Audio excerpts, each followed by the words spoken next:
کھول دیا جاتا ہے اور جنت کو آراستہ اور پیراستہ کیا جاتا ہے. پوری ایک تیاری. یہ رمضان کی تیاری صرف زمین پر نہیں آسمانوں پر بھی ہو رہی ہے. صرف انسان اور جنات نہیں، فرشتے بھی استقبال کر رہے ہیں. آپ صلی اللہ علیہ وسلم نے فرمایا ماذا یستقبلکم وماذا تستقبلون. تمہیں پتہ بھی ہے کہ کون سی چیز تمہارا استقبال کر رہی ہے اور تم کس کا استقبال کرنے جا رہے ہو؟ پہلے توجہ دلائی. حضرت عمر رضی اللہ عنہ پوچھنے لگے آقا کیا کوئی وحی نازل ہونے والی ہے؟ آپ نے فرمایا نہیں. پھر حضرت عمر رضی اللہ عنہ نے پوچھا کیا کوئی دشمن حملہ آور ہونے کو ہے؟ آپ نے فرمایا نہیں. آپ نے فرمایا وہ مہینہ آ رہا ہے جس کی پہلی رات میں اللہ اہل قبلہ کی بخشش کا اعلان فرمانے والے ہیں. میرے محترم دوستو، بھائیو، بزرگوں، متوجہ ہو کر کیا کہا جاتا ہے؟ یا باغی الخیر اقبل، اے خیر کو تلاش کرنے والوں آگے بڑھو. یا باغی الشر اقصر، اے برائی کے پیچھے پھرنے والوں رک جاؤ، بریک لگاؤ، لگام دو اپنی ناجائز خواہشات کو، رک جاؤ، ایک قدم آگے نہیں بڑھنا. بہت بڑا مہینہ آنے والا ہے، پوری تیاری کے ساتھ اس کا استقبال کرنا ہے. میرے محترم دوستو، بھائیو، بزرگوں، اللہ اس مہینے میں تمہارے تنافس کو دیکھتے ہیں. تم ایک دوسرے سے نیکیوں میں آگے کیسے بڑھتے ہو؟ ہم تو یہ کرتے ہیں کہ اس نے 1 کروڑ کا مال ڈالا ہے، میں 2 کروڑ کا مال ڈالوں گا. اس نے دکان کی ٹائمنگ بڑھا کر 12 گھنٹے کی، میں 16 گھنٹے کر لوں گا. اس نے رمضان کے لیے 2 سیلز مین اضافی رکھ لیے ہیں، میں 4 رکھ لوں گا. یہی ہو رہا ہے. اللہ اس کو نہیں دیکھتے. اللہ دیکھتے ہیں ان میں نمازوں میں آگے کون بڑھتا ہے. اور نماز تو ویسے ہی پڑھنی ہے، تہجد کون پڑھے گا اور کتنی دیر پڑھے گا، اور اشراق اور چاشت اور اوابین اور صلاۃ الحاجہ اور صلاۃ التوبہ، یہ نمازیں کون پڑھے گا، صلاۃ التسبیح کون پڑھے گا، روزانہ کون پڑھے گا. اللہ تو یہ دیکھنا چاہ رہے اور ہم کچھ اور دکھا رہے ہیں. تو میرے محترم دوستو، بھائیو، بزرگوں، اللہ والے رمضان کو کیسے گزارتے تھے؟ اور وہ رسول اللہ صلی اللہ علیہ وسلم کی حیات طیبہ اور حیات مبارکہ کو دیکھ کر گزارتے تھے. حضرت عائشہ رضی اللہ عنہا فرماتی ہیں اذا دخل رمضان، جب رمضان شروع ہوتا، تغیر لونو، آقا کا رنگ متغیر ہو جاتا، کثرت صلاتو، آپ کی نمازوں میں اضافہ ہو جاتا، ابتہل فی الدعاء، دعا میں عاجزی اور تضرع زیادہ ہو جاتا، واشفق منہ، اور آپ کے اندر خوف کا غلبہ آ جاتا. کبھی یہ فیلنگز ہم نے محسوس کی ہے 40-50 سالوں میں، 40-50 رمضانوں میں کسی ایک رمضان کے آنے پر یہ کیفیت بنی ہے؟ اور فرمایا کہ اللہ کے رسول صلی اللہ علیہ وسلم تو ویسے ہی عبادت کرتے تھے، اتنی عبادت تورمت قدماہ کہ پاؤں پر ورم پڑ جاتے، لیکن رمضان میں اس سے بھی زیادہ ہو رہے. آپ تو ویسے ہی سخی تھے، لیکن رمضان میں آپ کی سخاوت اجود من الریح المرسلہ، تیز ہوا سے بھی آپ کی سخاوت بڑھ جاتی. تو میرے محترم دوستو، بھائیو، بزرگوں، اسی لیے انسان کو اللہ نے اگرچہ احسن تقویم بنایا ہے، اشرف المخلوقات بنایا ہے، اور 4 قسمیں کھا کر کہا، والتین، قسم ہے تین کی، والزیتون، اور قسم ہے زیتون کی، وطور سینین، اور قسم ہے طور پہاڑ کی، وہذا البلد الامین، اور قسم ہے اس امن والے شہر مکہ مکرمہ کی.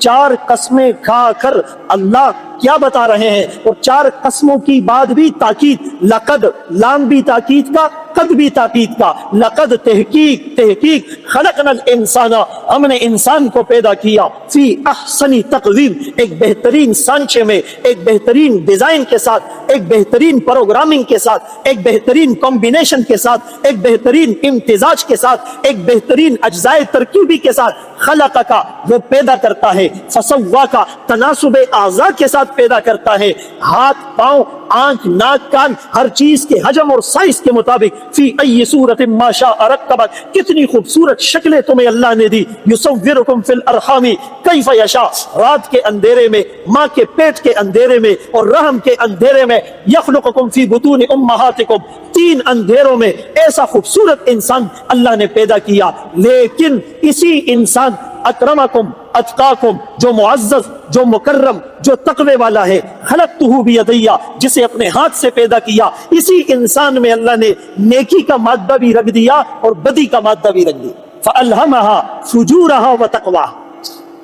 اب یہ نیکی کو غالب کیسے کرے گا، یہ بھلائی کے جذبے کو پروان کیسے چڑھائے گا، یہ ملکوتی اور فرشتوں والی روحانی نورانی صفات کو کیسے اوپر لے جائے گا، اور بہیمانہ اور شہوانہ اور جانوروں والی صفات کو یہ کیسے مغلوب کرے گا، اس کے لیے ایک مؤثر، ایک ایفیکٹو، ایک مختصر، ایک پر اثر نسخہ جو اللہ نے بتلایا وہ رمضان کے روزوں کا ہے۔ کیوں؟ فرشتے کھاتے پیتے نہیں، انسان بھی رمضان میں 12-14 گھنٹے نہ کھاتا ہے، نہ پیتا ہے، نہ بیوی کے قریب جاتا ہے، فرشتوں والی صفات اس کے اندر منتقل ہو جائے، اور ہر وقت کھانا، ہر وقت پینا، ہر وقت گھورنا، ہر وقت منہ لگانا، یہ جانوروں والی صفات کم ہو جائے۔ مقصد تو سمجھے؟ شیخ الحدیث مولانا زکریا رحمت اللہ علیہ نے فضائل اعمال میں اور حیات الصحابہ میں لکھا ہے کہ روزے کا جو مقصد تھا نا، کھانا کم ہو جائے، ہم نے ٹائمنگ بدل لی، کھانا تو پہلے سے زیادہ ہو گیا بھائی، سحری میں حفظ ما تقدم، کہ یار 14 گھنٹے بھوکا رہنا ہے تو اتنا کھایا اور کھاتے ہی رہے، اور اذان سے پہلے تک کھاتے رہے، کہ یعنی جو ہم شاید عام دنوں میں 14 گھنٹے میں اتنا نہیں کھاتے جتنا رمضان میں سحری میں کھا لیتے، افطاری تک وہ کھٹی ڈکاریں آتی رہتی، اور پھر افطار میں تلافی مافات، کہ یہ جو 14 گھنٹے میں بھوکا رہا ہوں، اب اس کی کسر پوری کرنے کے لیے افطار سے جو شروع ہوتا ہے وہ بس خوراک کی، اونٹ کیا کھائے گا، پھر اگلی سحری تک نان اسٹاپ، افطاری میں اتنا کھانا ہے کہ مغرب کی 2 رکعتیں نکل جائے، اور پھر اس کے بعد تھوڑا سا چہل قدمی کی، پان گٹکا منہ میں لیا، اور افطاری کو تراویح کسی نے پڑھی کسی نے، اس کے بعد جب جائے تو دسترخوان پوری آب و تاب کے ساتھ، پورے جوبن کے ساتھ لگا ہونا چاہیے، اخذ غریبانہ نے منگستڑی۔ بھائی عورت جو ہے نا، وہ رات کو 1-2 بجے سے سحری شروع ہو گئی، اکثر وہ بیچاری خود کچن میں ہوگی، اب حضرت سے بناستی پر لطف والی اور درزہ و رب شروع ہوں گی۔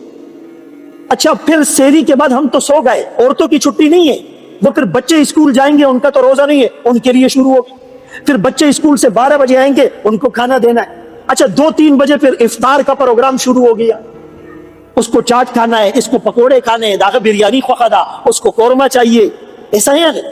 پھر افطار میں بڑی مشکلوں سے اس نے برتن دھوئے، وہ رات تراویح کے بعد دسترخوان میں شروع، یعنی عورت بیچاری کو تو ہم نے کسی کا کام کا نہیں چھوڑا، اور ہم نے سمجھا ہے ٹھیک ہے اس کو ثواب ملے گا، وہ روزہ دار کی خدمت کر رہی ہے، وہ دے دا مطلب نہ دے کہ وہ فرض نماز بھی نہ پڑھے، یہ ہم لوگوں نے اپنی تشریحات اور اصلاحات ایجاد کر دیے، بس تا کو ثواب ملاوی گی تو زمن غم کا، تم ہمارا غم کرو۔ حدیث میں آتا ہے سب سے برا برتن جو آدمی بھرتا ہے وہ پیٹ کا برتن ہے، سب سے برا برتن جو آدمی بھرتا ہے وہ پیٹ کا برتن ہے۔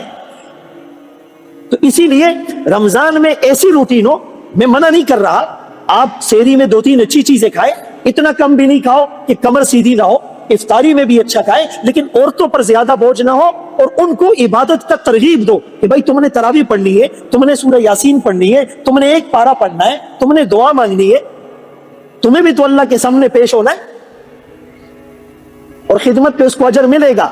منگ چری تورا کولے منگ تولر صلاۃ التسبیح کولے۔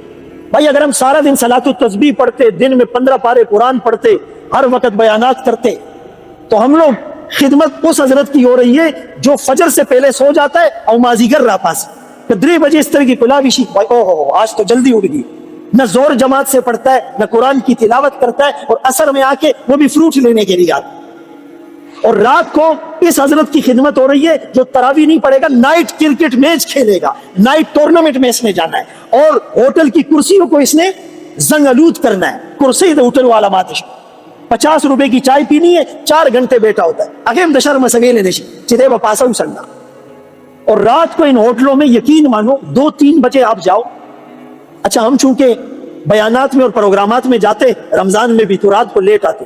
داوطلی داسی آبادی اور جمعتون تشی، اس سے بڑی بدقسمتی کیا ہو؟ ہوٹل آباد ہے، روڈ آباد ہے، ہاں چوک چوراہے آباد ہے، اللہ کا گھر آباد نہیں، رمضان میں بھی آباد ہے. تراویح کے بعد سب ایسے بھاگتے. تو بھائی اس رمضان میں کچھ ایسا کر لو کہ یہ ہماری نجات کا ذریعہ بن جائے. بہرحال میں کبھی کبھی جذبات میں بھی باتیں کر جاتا ہوں، وہ خبریں ٹولی رکھتی آگے. ہاں انسان کو اللہ نے جو بنایا ہے احسن تقویم، لیکن اس کا مقصد کیا ہے؟ بھائی میڈیکل سائنس ہے نا، جو لوگ ڈاکٹر بنتے، تو میڈیکل سائنس کا موضوع اور میدان کیا ہے؟ انسان کا بدن، علم الابدان، کہ بھائی آنکھ کے خلیے کتنے، کان کے آلات کتنے، دل کی شریانیں کتنی ہے، بلڈ سرکولیشن اور گردش خون کا نظام کیسے چلتا ہے، معدہ کیا کام کرتا ہے، جگر کیا کام کرتا ہے، دماغ کیا کام کرتا ہے، ہاں دل کے اندر کیسا پیچیدہ نظام ہے. یہ میڈیکل سائنس کا موضوع ہے. اور اس میں خرابی آئے تو کیا علاج ہوگا، یہ سب کچھ بتاتا ہے. لیکن میڈیکل سائنس یہ نہیں بتاتی کہ اس انسان کو اللہ نے بنایا کیوں ہے. ما خلقت الجن والانس الا لیعبدون، یہ قرآن بتلاتا ہے کہ میں نے انسان اور جنات کو اس لیے پیدا کیا، یہ میری عبادت کرے گا. سائنس نے پوری کائنات کو بتایا، ماہیت کو بتایا. سورج اس کی گرمی کیسے ہے، چاند کی چاندنی کیسے ہے، سیاروں کا نظام کون چلا رہا ہے، کل فی فلک یسبحون، آسمان کا جرم کتنا ہے، بادل کتنے نیچے ہیں، سورج اور زمین کا فاصلہ کتنا ہے، سورج کی روشنی زمین تک کتنے عرصے میں پہنچتی ہے، اور یہ بارش کا نظام کیسے چلتا ہے، گلیشیئر کیسے پگھلتے ہیں، اور زمین میں وائبریشن کیسے ہوتی ہے، اور درخت اور نباتات اور جس کو بایولوجی کہتے ہیں، اور فزک اور طبیعیات کیا ہے. پوری کائنات کی اشیاء پر ریسرچ کی. سائنس نے یہ نہیں بتایا اس کائنات کو بنایا کس نے ہے اور بنایا کیوں، یہ قرآن بتلاتا ہے. سنوریہم آیاتنا فی الآفاق، کافر کی یہ پہچان کہ آفاق میں گم ہے، مومن کی یہ پہچان کہ گم اس میں ہے آفاق. سنوریہم آیاتنا فی الآفاق، ڈھونڈنے والا ستاروں کی گزرگاہوں کا اپنے افکار کی دنیا میں سفر کر نہ سکا. وہ جس نے سورج کی شعاؤں کو گرفتار کیا، من کی شب تاریک سحر کر نہ سکا. انسان اور مسلمان اور کافر میں فرق ہے. کافر کا سارا فوکس دنیا دنیا دنیا. یونیورسٹی میں یہ کورس کر لوں ڈگری ملے گی، اس ڈگری کے بنیاد پر جاب ملے گی، اس جاب کی بنیاد پر سیلری ملے گی، الاؤنس ملے گا، کیا سہولیات، کیا مراعات، کیا سبسڈیز، کیا فیسلٹیز، کیا عیش و عشرت، کیا آسائشیں، یہ چیزیں ہمیں ملے گی. وہ یہ دیکھتا ہے. میرے محترم دوستو، بھائیو، بزرگوں، وہ مدرسہ ہو، وہ یونیورسٹی ہو، وہ درسگاہ ہو، اس کا مقصد انسان کو اپنے مقصد تخلیق کا پتہ چل جائے. اس پوری کائنات کو اللہ نے عبث اور بیکار پیدا نہیں کیا. افحسبتم انما خلقناکم عبثا، کیا تم یہ سمجھتے ہو ہم نے پوری دنیا کو بیکار بنایا ہے؟ نہیں نہیں، یہ پورا نظام چل رہا ہے، اللہ نے تمہارے لیے مسخر کیا. میں نے ایک پروگرام میں کہا سائنس کی بنیاد بھی قرآن نے رکھی، ریسرچ کا مادہ بھی انسانوں میں قرآن نے منتقل کیا. انسان تو کہتا تھا سورج میرا خدا ہے، چاند میرا معبود ہے، پہاڑ میرا خدا ہے، آگ کی پرستش اور پوجا کرتے تھے. جو جس کو خدا مانتا ہے اس کو توڑنا تو دور کی بات، اس کو ٹچ بھی نہیں کرتا. انسان نے کہا یہ تمہارے معبود نہیں، سخر لکم، اللہ نے اس کو تمہارے لیے مسخر کیا، اللہ نے اس کو تمہاری خدمت پر لگایا، اللہ نے اسے تمہارے لیے مامور بنایا، اللہ نے اسے تمہارے لیے خادم بنایا. جب انسان نے یہ سنا اس میں جرت تحقیق پیدا ہوئی کہ اچھا. پھر انسان نے سورج پر کمندیں ڈالی، چاند پر ریسرچ کی، زمین کو چیرا، پہاڑ اور بادلوں تک پہنچنے کی کوشش کی، پہاڑوں کو ذرات میں تبدیل کیا، پودوں کے اوپر ریسرچ کی. تو انسان سائنس اور ریسرچ کی دنیا میں آگے چلتا چلا گیا. یہ بھی تو اسلام کا احسان ہے. الجبرا کی بنیاد خوارزمی نے رکھی، روشنی کا فلسفہ ابن الہیثم نے پیش کیا، قانون فی الطب پر کتاب ابن سینا نے لکھی، جہاز کا ماڈل پرندے کی شکل میں البیرونی نے پیش کیا. ریاضیات کے ماہر یہ سارے مسلمان سائنسدان فلسفی تھے، اور انہوں نے قرآن سے چیزوں کو لیا. میں نے ایک جگہ معجزے پر بات کی. اللہ نے نبیوں کو معجزہ دی. معجزہ وہ ہوتا ہے کسی نبی کے ہاتھ پر فطرت سے ماورا کسی چیز کا صادر ہونا. ایک ہوتا ہے نیچرل لا، فطرت، ایک ہوتا ہے سپر نیچرل. معجزہ فطرت کے خلاف نہیں ہوتا، سپر نیچرل ہوتا ہے، وہ اعلیٰ فطرت ہوتی. ہماری عقل محدود، اللہ کی بات کامل. تو ابراہیم علیہ السلام کا معجزہ تھا، انہیں آگ میں ڈالا گیا.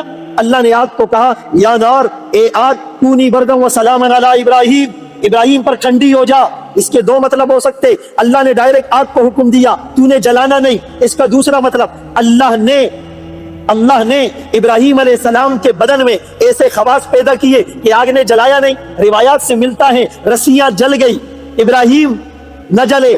آج بھی ہو جو ابراہیم کا ایما پیدا آگ کر سکتی ہے، انداز گلستہ پیدا۔ معجزہ کبھی تو اس لیے ہوتا ہے، کافر ڈیمانڈ کرتا ہے کہ اگر آپ اللہ کے نبی ہے تو یہ کر کے دکھائیں، تو معجزہ آتا ہے۔ معجزہ کبھی کوئی ڈیمانڈ نہیں کرتا، اپنے نبی کی فضیلت ثابت کرنے کے لیے اللہ بتاتے ہیں۔ معجزے کی تیسری صورت اللہ اپنی قدرت کاملہ کو سپر نیچرل کو بتانے کے لیے ثابت کرتے ہیں۔ اور معجزے کا چوتھا مقصد کہ انسان ترقیات کرتا چلا جائے، اس کے لیے تمہید اور پریفیس اور مقدمہ قائم ہو۔ جب یہ ابراہیم علیہ السلام کا واقعہ ہوا، انسان کی عقل نے کام کیا کہ کوئی ایسا لباس ہو سکتا ہے فائر پروف جو انسان پہنے اور آگ اس کو نہ جلائے۔ آج وہ لباس بن گیا۔